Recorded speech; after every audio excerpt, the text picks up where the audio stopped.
बात रांची की, जहां पर उत्पाद विभाग की सिपाही भर्ती का यह मामला है। तो वहीं बहाली की दौड़ में अब तक 11 अभ्यर्थियों की मौत हुई है। तो वहीं पलामू में 4, गिरिडीह में 2, हजारीबाग में 2 की मौत हुई है। रांची और साहिबगंज में एक अभ्यर्थी ऐसा जो मौत के गाल में समा गया। तो वहीं मौत की वजह सांस फूलना और धड़कनें तेज होना बताया जा रहा है। डॉक्टर की रिपोर्ट में सामने आया है कि जो अभ्यर्थी थे इनके सांस फूली, जिसकी वजह से उनकी धड़कनें तेज हुई और ये उनकी मौत का कारण बन गया। तो उत्पाद विभाग सिपाही की भर्ती का यह मामला था। यहां पर बहाली की दौड़ में अब तक 11 अभ्यर्थी ऐसे जिनकी मौत हो गई है और कहीं ना कहीं सरकार प्रशासन कटघरे में खड़ा होता दिखाई दे रहा है। पलामू में 4, तो वहीं रांची, साहिबगंज और मुसाबनी में एक अभ्यर्थी की यहां पर मौत हुई है। मौत की वजह सांस फूलना और धड़कन का तेज होना डॉक्टर की रिपोर्ट में सामने आया है।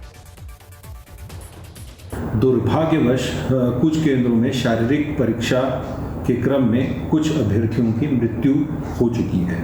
इस संबंध में यूडीकांड दर्ज किए गए हैं और मृत्यु का कारण जानने का प्रयास किया जा रहा है। साथ ही साथ इसमें अग्रतर जो विधि सम्मत कार्रवाई है वो भी की जा रही है। सभी केंद्रों पर अभ्यर्थियों का पारदर्शी चयन प्रक्रिया एवं उनके सहयोग सुविधा के लिए बहुत सारी व्यवस्थाएं की गई है, जिसमें से कुछ सुविधाएं निम्न प्रकार से है। प्रत्येक केंद्र पर एक मेडिकल टीम, पर्याप्त संख्या में मात्रा में दवाएं, एम्बुलेंस गाड़ी इत्यादि की प्रतिनियुक्ति की गई है। अनफॉर्चुनेटली जो अभी तक जो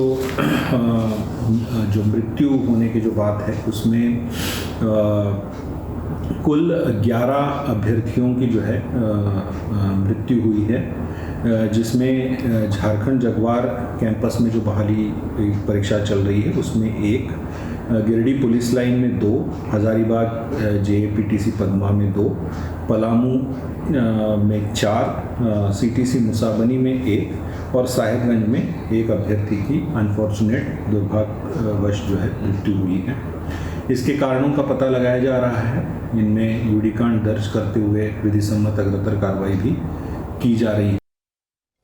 और ज्यादा जानकारी के लिए हमारे साथ हमारे संवाददाता सूरज हमारे साथ लाइव जुड़ गए हैं। सूरज, देखिए बहाली होती है और इसमें अभ्यर्थी कई ऐसे थे जो कि मौत के गाल में समा जाते हैं। हालांकि अब बात जो सामने आई है वो धड़कन तेज होना, सांस फूलना बताया जा रहा है। ऐसे में फिलहाल परिजनों की अगर बात की जाए तो उनकी ओर से क्या कुछ कहना है?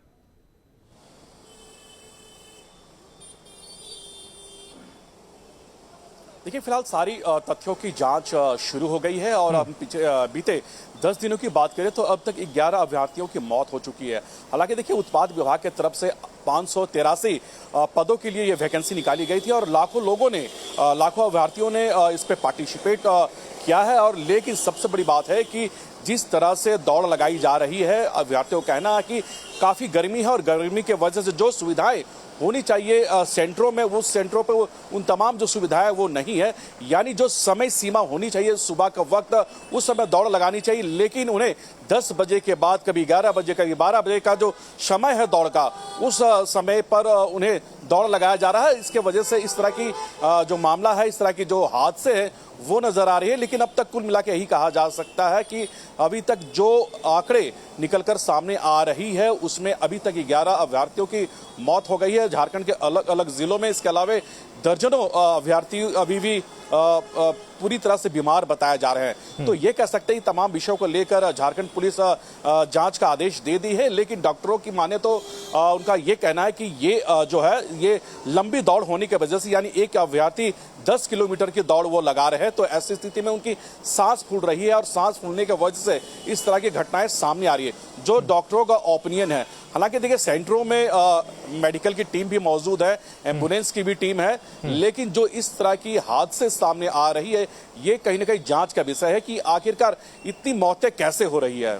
बिल्कुल। और क्या इसको रोकने के लिए किसी प्रकार कोई कदम, या फिर कह सकते हैं देखिए 10 किलोमीटर की एक लंबी दौड़ होती है और ऐसे में सांस फूलना लाजमी हो जाता है, तो क्या किसी प्रकार का पहले कोई चेकअप नहीं होता है कि कौन इसके लिए एलिजिबल है और नहीं एलिजिबल है? डायरेक्ट दौड़ में अभ्यर्थी को उतार दिया जाता है?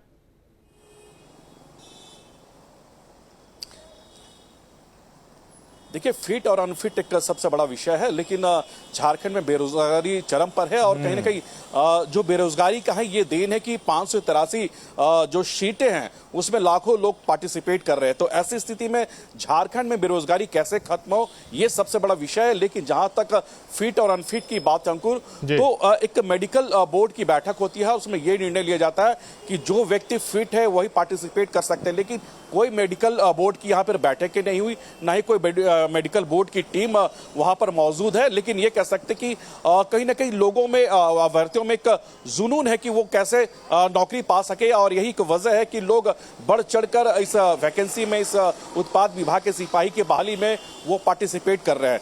तो ये कहीं ना कहीं फिट और अनफिट एक सबसे बड़ा विषय है। लेकिन अभ्यर्थियों का कहना है कि जो सुविधाएं उन्हें सेंटर में मिलनी चाहिए वो नहीं दी जा रही। वहां पर पानी की कमी है, काफी गर्मी है और इस गर्मी के बीच में उन्हें दौड़ लगाया जा रहा है। तो ऐसी स्थिति में थोड़ा सा जो वक्त है, जो समय है, उसमें अगर फेरबदल हो तो इस तरह की घटनाएं नहीं घट सकती, क्योंकि अगर दौड़ लगानी हो 10 किलोमीटर एक छोटी बात नहीं है। अगर वो ऐसे में अगर कहीं चूक हो रही तो वैसे में काम किया जाना चाहिए, क्योंकि 10 किलोमीटर दौड़ इतनी आसान भी नहीं होती और ऐसे में अगर अभ्यर्थी को किसी प्रकार की दिक्कत का सामना करना पड़ रहा है तो उसका ख्याल रखना बहुत जरूरी है। फिलहाल आप बने रहिए हमारे साथ, आगे भी आपसे अपडेट लेंगे। तो देखिए आगे बढ़ते